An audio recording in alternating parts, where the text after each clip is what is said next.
राज्यों में चुनाव हैं, यूपी हो गया, पंजाब, उत्तराखंड, गोवा इत्यादि में।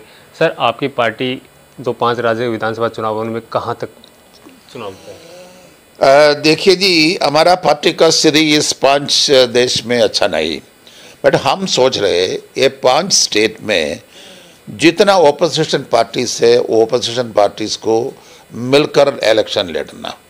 शरद पवार साहब का एक प्लान था, उन्होंने सबको बात किया, यूपी का जितना पार्टी है, बट कांग्रेस पार्टी गठबंधन के लिए कोई एफर्ट नहीं ले रहे हैं।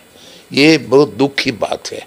देखो अभी Samajwadi separate, Mayawati separate, BJP separate, Congress separate, 4 parties आपस में फाइट कर रहे हैं। इस फाइट में बेनिफिट किसको मिलता? बीजेपी को मिलता। ये सिचुएशन पूरा देश में है।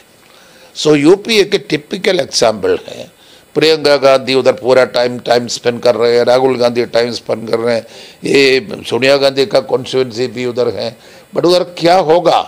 कांग्रेस को एक सीट भी जीतना मुश्किल है। जितना पार्लियामेंट सीट पंडित नेहरू का, इंदिरा गांधी का, सोनिया गांधी का सारा कॉन्स्टिट्यूंसी, उधर एक ही असेंबली सीट अभी कांग्रेस के साथ नहीं।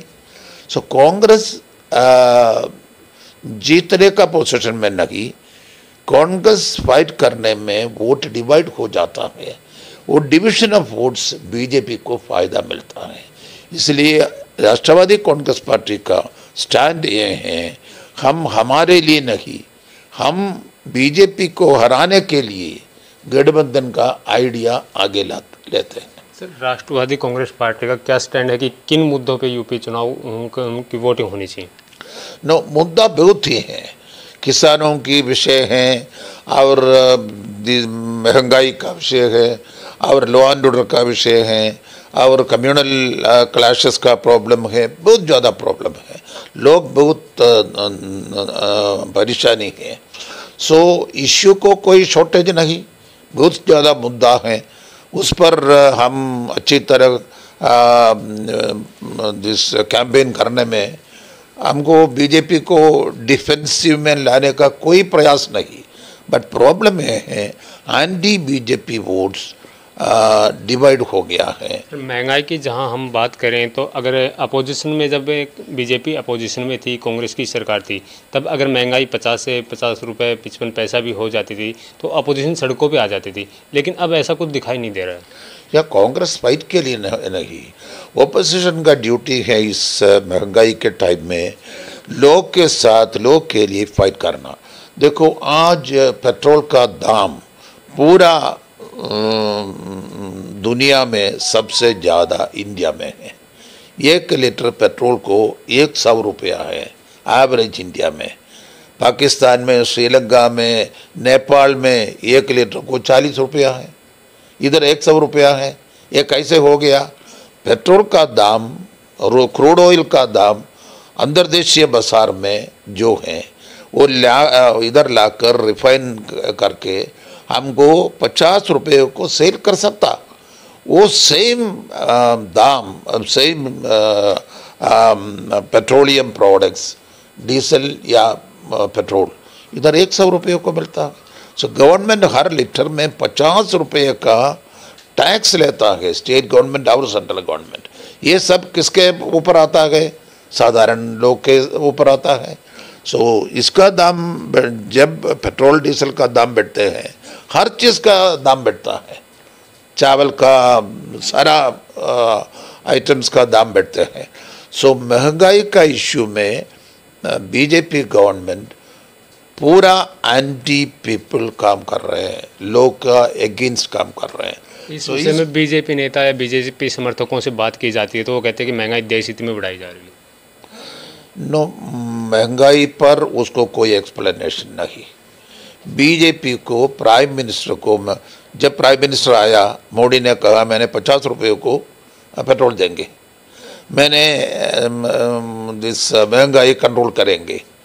जब मोदी 2014 में प्राइम मिनिस्टर के रूप में आया, उसी टाइम हर चीज़ का दाम क्या था, अभी क्या है, कोई एक्सप्लेनेशन नहीं।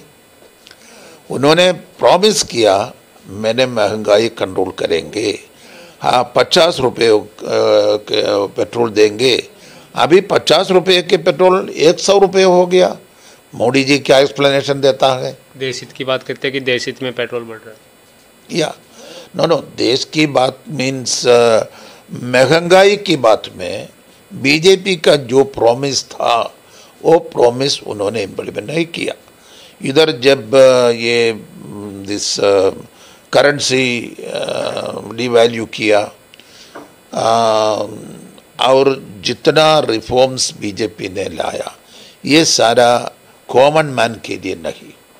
इधर जितना बड़े इंडस्ट्रियलिस्ट हैं, बड़े लोग के लिए बीजेपी हर डिसीजन लेते हैं, लाते हैं, कॉमन मैन के लिए नहीं। बीजेपी का हर जगह देखने को विरोध मिलता है, चाहे किसान आंदोलन को देख लो, छात्र भी अब सड़कों पे हैं, जीडी के साथ छात्र भी सड़कों पे हैं, रेलवे ग्रुप डी के भी अभी कह रहे हैं कि हम दिल्ली में प्रोटेस्ट करेंगे।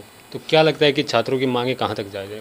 नो, पूरा यूनिवर्सिटी में, इंडिया में जितना यूनिवर्सिटी है, दिल्ली में दिल्ली यूनिवर्सिटी और बाकी जो विश्वविद्यालय हैं उधर सब, कलकत्ता में, हैदराबाद में, चेन्नई में जितना विश्वविद्यालय यूनिवर्सिटीज़ हैं उधर सब लोग इतना फ्रस्ट्रेटेड हैं।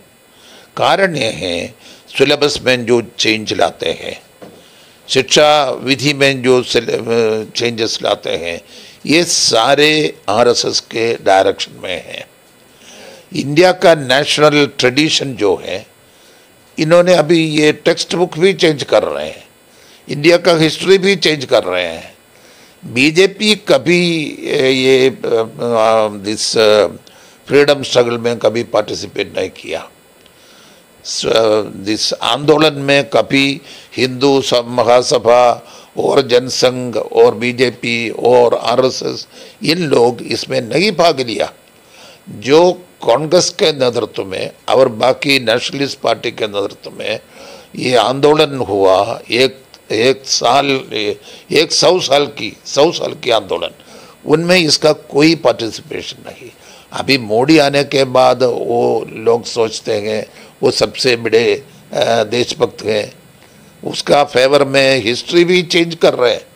सो दिस कल्चरली, हिस्टोरिकली और सोशली बीजेपी का काम जन की हित में नहीं।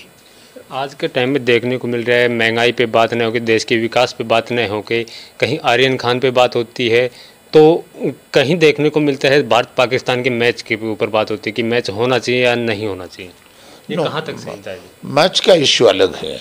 मैच का इश्यू में नहीं, बहस महंगाई पे और छात्रों को रोजगार पे होनी चाहिए, लेकिन उन पे बहस न हो के एक मैच के ऊपर मनोरंजन। इंटरनेशनली मैच में हम पाकिस्तान के साथ मैच नहीं करना, ये हमारा ओपिनियन नहीं। मैच में स्पोर्ट्समैन स्पिरिट होना, ये हमेशा सोचते हैं पाकिस्तान हो उसे ज़्यादा दुश्मन देश हो, जिस स्पोर्ट्स में यूनिटी होना, ये विश्व की एक एक्सेप्टेड प्रैक्टिस है।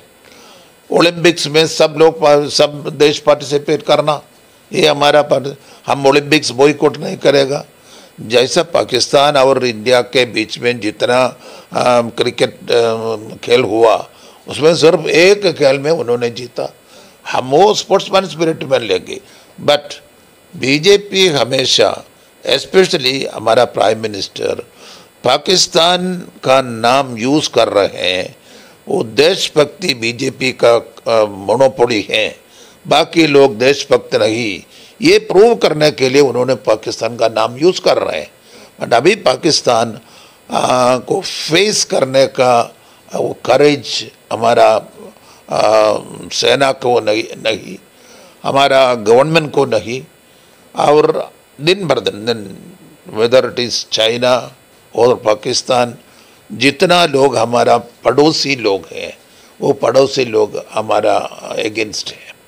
ये बीजेपी का पॉलिसी का एक मेन फेलियर है। सो इसलिए हम सोच रहे हैं देश फॉरेन पॉलिसी का होगा, देश विदेश में जितना पॉलिसी, इंटरनल पॉलिसी और एक्सटर्नल पॉलिसी, ये दोनों में बीजेपी मिसरेबली फेल हो गया। सर, एक तरफ कहा जाता है कि देश सुरक्षित हाथों में है, वहीं दूसरी तरफ देश की राजधानी दिल्ली के अंदर दिन प्रतिदिन हर वीक ही देखने को मिल रहा है कि छोटी छोटी बच्चियों के साथ रेप केस हो रहे हैं। देखो, एक बार दिल्ली में जब कांग्रेस रूल था उसी टाइम एक इंसिडेंट हुआ, वो इंसिडेंट का इतना फ्लेयर अप हो गया पूरा देश में। वो एक लड़की का बलात्कार हुआ, उस पर पूरा देश में कांग्रेस के खिलाफ आंदोलन चल रहे थे। अभी ये बलात्कार हर दिन होता है, लोग इतना परेशान हैं। लॉ एंड ऑर्डर का स्थिति क्या है?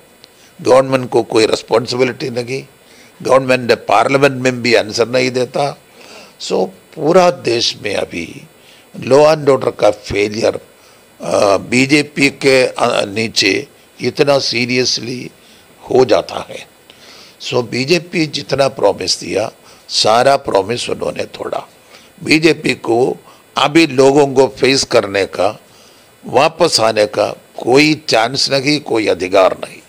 हम क्या करना, बाकी जितना लोग हैं, बाकी जितना पार्टीज हैं, वो पार्टीज गठबंधन करके, शामिल करके बीजेपी का एंटी पीपल पॉलिसी को फाइट करना। ओपोजिशन में कौन फाइट का लीड करना? Main opposition party. Main opposition party कौन है? कांग्रेस। क्या कांग्रेस है कर रहे हैं? नहीं, कांग्रेस हो रहे हैं, राहुल गांधी सो रहे हैं। यही तो बात है ना, पहले अगर कोई भी छोटी मोटी घटना होती थी तो पेट्रोल के भी दाम बढ़ते थे तो अपोजिशन सड़कों पे आ जाते थे, और या कोई रेप केस होता, लेकिन अब अपोजिशन भी तो कमज़ोर, कहीं ना कहीं कमज़ोर पड़ी हुई। अपोजिशन जो करना नहीं कर रहे हैं। देखो, हम अभी दिल्ली में हैं, इधर से ये हमारा पास है हरियाणा का बॉर्डर में। अभी 1 साल हो गया, किसान लोग उधर बैठे हैं, कितना लोग मर गया, 600 से ज़्यादा लोग मर गया इधर ये एजिटेशन जगह में उधर से। बट ये एजिटेशन का भाजपा का तो कहना है कि ये लोग किसान है ही नहीं, आप जैसे अपोजिशन की जो पार्टियां उनके बरगलाए हुए एजेंट बैठे हुए। वो समझेगा नेक्स्ट इलेक्शन में, समझेगा ये लोग कौन है। ये लोग किसान नहीं है तो कौन? ये लोग क्यों उधर बैठते हैं? देखो, अभी अपोजिशन के लोग बता रहे हैं ना आप लोगों के, जैसे अपोजिशन की जो आपकी पार्टी है, कांग्रेस पार्टी है, अदर पार्टी जो हैं, कि उनके एजेंट बैठे हुए हैं। नो, ऐसा नहीं। ये लोग जहाँ उसका ट्रैक्टर पर दूर से आया, उधर स्टे करके दिन और रात उधर बैठ करके बच्चों के साथ, फैमिली के साथ बैठ करके जो एजिटेशन कर रहे हैं, ये किसी का एजेंट नहीं।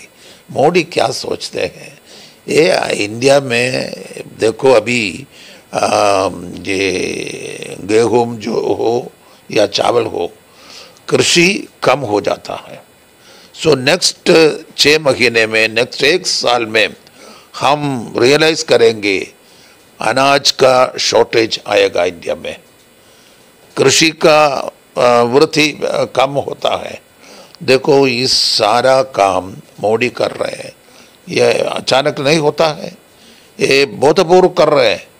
क्योंकि आज इंटरनेशनल मोनोपोलीज इंडिया में आता है। उन्होंने बहुत ज़्यादा जगह लेकर उन्होंने कॉन्ट्रैक्ट फार्मिंग, मैकेनिकल फार्मिंग कर रहे हैं। सो हमारा किसान का सर्वनाश करने का काम मोदी गवर्नमेंट कर रहे हैं। सर, एक आखिरी सवाल है, जिस प्रकार से दिल्ली के चारों बॉर्डरों पे, मतलब चारों तरफ किसान बैठे हुए हैं पिछले 1 साल से, अगर यूपी चुनाव की बात आती है तो भाजपा का कहना है कि आप कितना ही विरोध कर लो, कितने ही रैलियां कर लो, लेकिन आएगी तो बीजेपी ही। कहाँ तक आपको लगता है कि 2022 में यूपी का प्रॉब्लम ये नहीं, यूपी का प्रॉब्लम डेफिनेटली किसान की प्रॉब्लम बीजेपी को अफेक्ट करेगा, बट कितने अफेक्ट करेगा वो डिसाइड करने के लिए हम ये देखना पॉलिटिकल पार्टीज का यूनिटी होगा या डिवीजन होगा। जितना जैसे सपा, आरएलडी और अब ओवैसी साहब का भी गठबंधन हो गया है, क्या लगता है कि कांग्रेस के साथ भी आएगी? ना, कांग्रेस गठबंधन का इनिशिएटिव लेना, कांग्रेस के साथ सपा और मुलायम सिंह का, मायावती का, कांग्रेस का, वो तीनों पार्टीज मिलकर। मायावती जी तो पहले कह चुके बीजेपी के साथ आएंगे। ना, ऐसा कुछ नहीं। मायावती जी समटाइम्स कहते हैं बीजेपी के साथ है, समटाइम्स बीजेपी के अगेंस्ट भी बोलते हैं। बट वो सब बीजेपी का दिस सीबीआई वो सब उसके साथ में है, वो मालूम है कैसे इन लोगों को हैंडल करना। बट मायावती और मुलायम सिंह दोनों पार्टी बीजेपी के अगेंस्ट है, उसको जॉइंटली मिलने का काम हम करना। हम राष्ट्रवादी पार्टी का नेता शरद पवार जी भी ये काम में है, जितना पार्टी बीजेपी के अगेंस्ट है उतना पार्टी को मिलकर लाने का काम वो कर रहे हैं। अपने राष्ट्रवादी पार्टी की क्या भूमिका रहेगी? यूपी चुनाव लगा लो, चाहे 5-4 राज्यों में और विधानसभा चुनाव है या आने वाले 2024 विधानसभा चुनाव, लोकसभा चुनाव में। हमारा ये 5 देश में 5 स्टेट में हमारा पार्टी मेजर पार्टी नहीं, हम भी इलेक्शन लड़ेगा, पार्टिसिपेट करेगा, बट हम भी एक गठबंधन में एक पार्टी होगा, बट हम मेजर पार्टी नहीं। मतलब बीजेपी को हराने के लिए एक अहम भूमिका निभाएंगे हम। बीजेपी को हराने का एक गठबंधन बनाने का काम हम करेगा। That is our policy, that policy हम करेगा। जी धन्यवाद। दिल्ली से अनुप कुमार की रिपोर्ट।